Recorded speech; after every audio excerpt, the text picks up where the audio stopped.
Assalamualaikum warahmatullahi wabarakatuh.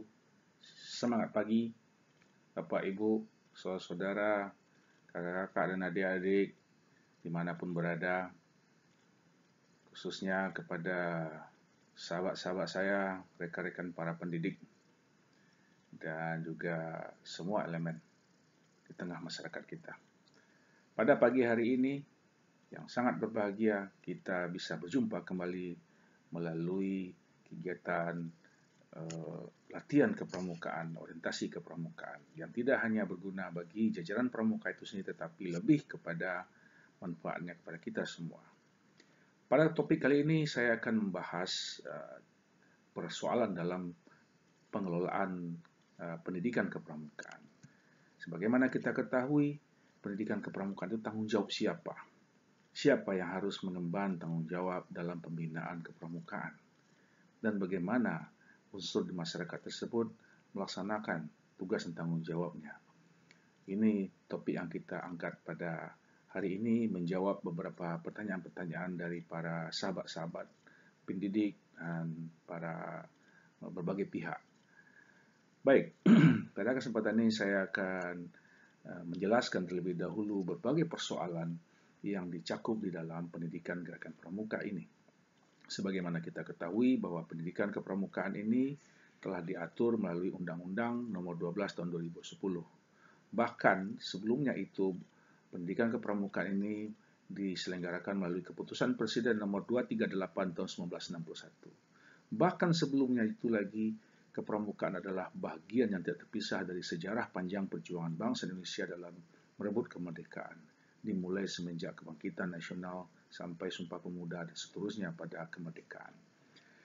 Baik, pada kesempatan ini kita ketahui bahwa persoalan dalam penyelenggaraan pendidikan pramuka itu saya pilah menjadi 5 bagian.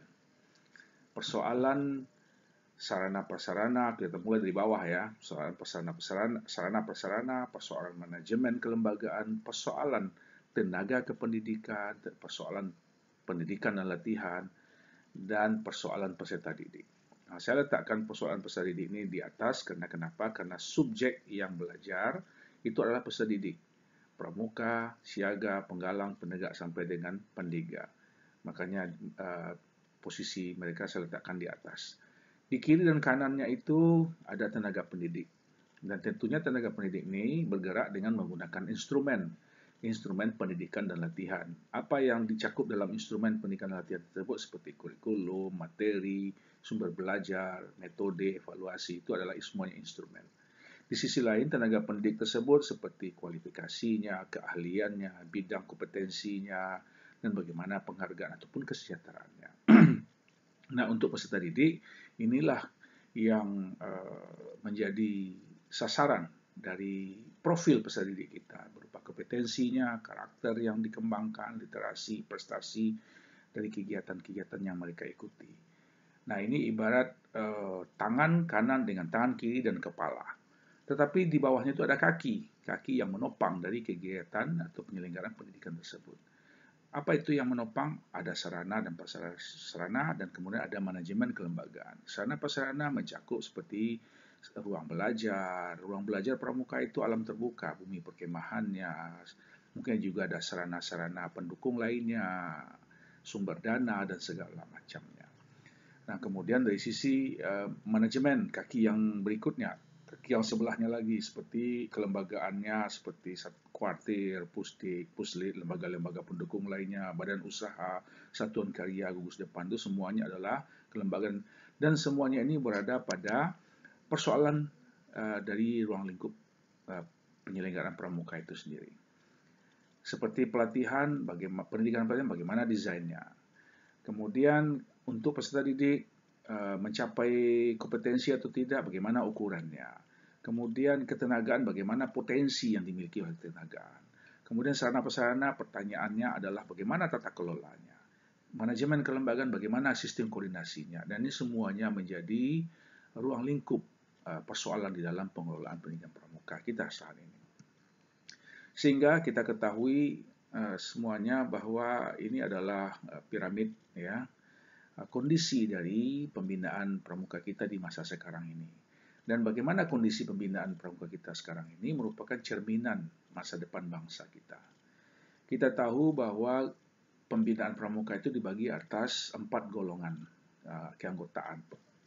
Ada golongan siaga yang paling kecil, usia 7 sampai 11, ada golongan penggalang yang sudah mulai remaja, ada golongan penegak, ada golongan pendega yang sudah remaja dewasa. Penegak dan pendega ini digolongkan remaja dewasa. Nah, kalau kita lihat gambar ini, dan ini memang kenyataan yang terjadi di lapangan, bahwa semakin ke atas semakin mengecil. Padahal pramuka itu kita harapkan sebagai harapan bangsa kita di masa yang akan datang. Tapi semakin ke atas semakin kecil. Nah, ada apa ini? Ini persoalan yang menjadi isu hangat sekarang ini. Jadi dari sisi jumlahnya juga berkurang. Ketertarikan mereka mengikuti juga berkurang. Di sisi lain, pembina tenaga pendidiknya juga semakin ke atas semakin berkurang. Nah, kemana ini? Padahal kita berharap dengan adanya pendidikan kepramuka ini, bangsa kita ke depan akan lebih kuat, akan lebih tangguh. Ya. Sistem pendidikannya adalah melalui kepramukaan ini. Tapi kenyataannya yang terjadi, ini semakin ke atas semakin meruncing, semakin mengecil. Kemana pemuda-pemuda kita yang lain? Kemana anak remaja kita yang lain? Kenapa mereka sampai tidak tertarik dengan pendidikan di kepramukaan ini? Ada apa? Nah, bagaimana peran kita semuanya? Ini barangkali pertanyaan-pertanyaan yang keluar dari pikiran kita semuanya. Bapak, Ibu, Saudara yang saya hormati, mungkin saja bagi peserta kita pramukanya makin ke atas makin kurang menarik. Nah, padahal sebenarnya tugas dan tanggung jawab kita menyiapkan ruang belajar kepada mereka. Ruang belajar, ruang bermain, belajar sambil melakukan, learning by doing, learning by playing, learning by experimenting, dan sebagainya, seperti yang pernah saya ungkapkan pada pembahasan sebelumnya. Dan itu yang terjadi sekarang. Bagi peserta didik, kita, baik anggota muda maupun anggota muda dewasa, khususnya anggota muda dewasa, tentunya pendidikan pramuka ini harus mendukung karir mereka ke depan. Nah, kenapa semakin ke atas semakin meruncing? Nah, mungkin saja kegiatan pembinaan pramuka ini tidak berkenaan dengan hal-hal yang dengan masa depan mereka. Keterampilan-keterampilan yang diperlukan. Nah, ini siapa yang harus melaksanakan ini? Siapa yang harus membantu ini? Siapa yang harus membina mereka? Nah, perguruan tinggi di sisi lain, pramuka itu dianggap sebagai UKM biasa saja. Padahal kalau adanya sesuatu di perguruan tinggi itu adalah merupakan sebuah kajian secara keilmuan. Nah, kenapa tidak dikaji secara keilmuan? Nah, di sini juga tridharma perguruan tinggi menjadi pertanyaan, ya. Padahal kehadiran perguruan tinggi itu adalah membahas segala sesuatunya dan dikembangkan bagi kemaslahatan hidup umat manusia. Nah, bagi anggota dewasa, para pendidik, nah kemana? Kenapa tidak ada perhatian terhadap pendidikan generasi muda bangsa yang akan datang ini? Nah, ini hendaknya menjadi ladang pengabdian bagi kita semuanya para pendidik. Nah, yang tidak kalah pentingnya adalah di mana pemangku kebijakan kita. Apa tugas dan tanggung jawabnya? Padahal sebenarnya tugas dan tanggung jawab membina pramuka itu adalah amanah jabatan mereka sendiri. Nah, sebagaimana kita lihat banyak para pejabat kita yang mendapatkan lencana atau penghargaan, termasuk juga penghargaan dari pramuka. Nah, tentunya ini menjadi amanah mereka bagaimana untuk mengembangkan kepramukaan itu di daerah mereka masing-masing atau di wilayah kerja masing-masing. Dan di tengah-tengah masyarakat kita tentunya tertumpang harapan agar anak-anak generasi muda bisa terayomi menjadi generasi penerus bangsa yang tangguh nantinya. Sehingga dengan demikian kita berharap nanti lahirnya generasi emas kita yang akan menjaga keutuhan negara Republik Indonesia, yang akan bersaing di era globalisasi ini, yang memiliki daya saing dan tangguh. Nah, itu yang kita harapkan kepada melalui pendidikan pramuka ini. Sebagaimana tujuan dari pendidikan pramuka itu sendiri yang diatur oleh undang-undang itu sangat jelas sekali. Dan itu berkaitan dengan tujuan pendidikan nasional. Tujuan pendidikan nasional Undang-Undang Nomor 20 Tahun 2003, kita lihat pasal 3, tujuan pendidikan pramuka, Undang-Undang Nomor 12 Tahun 2010, kita lihat pasal 4-nya.